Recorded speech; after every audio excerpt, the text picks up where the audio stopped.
ఈరోజు నిరుద్యోగుల కడుపు కాలుతున్నాయి. అందుకే ఇంతమంది ఇక్కడ ధర్నా చేస్తున్నారు. ఇక్కడ ఏ పార్టీ లేదు, బీఆర్ఎస్ లేదు, బీజేపీ లేదు. నిరుద్యోగులు స్వచ్ఛందంగా వాళ్ళ ఏవైతే కాంగ్రెస్ పార్టీ గత గవర్నమెంట్లో ఏ హామీలు ఇచ్చారో అవే అమలు చేయమని చెప్తున్నాం. మేమేం గుంతమ్మ కోరికలు కోరట్లేదు. గ్రూప్ 1లో 1:100 పెంచాలి, అలాగే గ్రూప్ 2లో గ్రూప్ 3లో పోస్టులు పెంచి డిసెంబర్లో ఎగ్జామ్ పెట్టాలి. మేము వేరే ఏం కోరికలు కోరట్లేదు.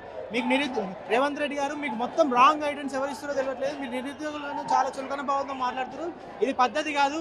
మీరు గ్రౌండ్ రిపోర్ట్ తెప్పించుకోండి, ఇంటెలిజెన్స్ ద్వారా తెప్పించుకోండి. ఇక్కడ అందరు నిరుద్యోగులు జెన్యున్గా చేస్తున్నారు. ఇది ఏ పార్టీ ఎవరు ప్రలోభ పెట్టట్లేదు. ఆలోచించండి.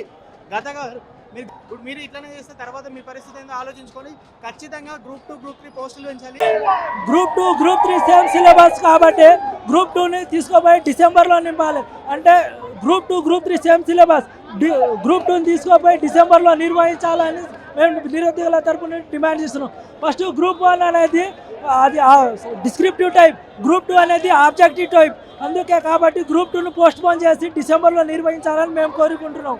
అయితే మా నిరుద్యోగుల తరపు నుంచి డిమాండ్ చేస్తున్నాం. మేము ఫస్ట్ ఆఫ్ ఆల్ మా వెనుక కానీ ఏ రాజకీయ పార్టీ కానీ ఏ కోచింగ్ సెంటర్ కానీ మా వెనుక ఎవరు లేరు. గ్రూప్ 2 2,000, గ్రూప్ 3 3,000 నింపి డిసెంబర్లో ఎగ్జామ్ నిర్వహించాలని మేము అనుకుంటున్నాం. గవర్నమెంట్ అన్నట్టే డిసెంబర్లోగా అన్ని పోస్టులు నిర్వహిస్తాం, డిసెంబర్లోగా అన్ని ఎగ్జామ్ నిర్వహిస్తాం అని చెప్తుంది. డిసెంబర్లోగా నిర్వహించాలని మేము కూడా కోరుకుంటున్నాం. డిసెంబర్ ఫస్ట్ వీక్లో గ్రూప్ 2 నిర్వహించాలని మా నిరుద్యోగుల తరపు నుంచి డిమాండ్ చేస్తున్నాం.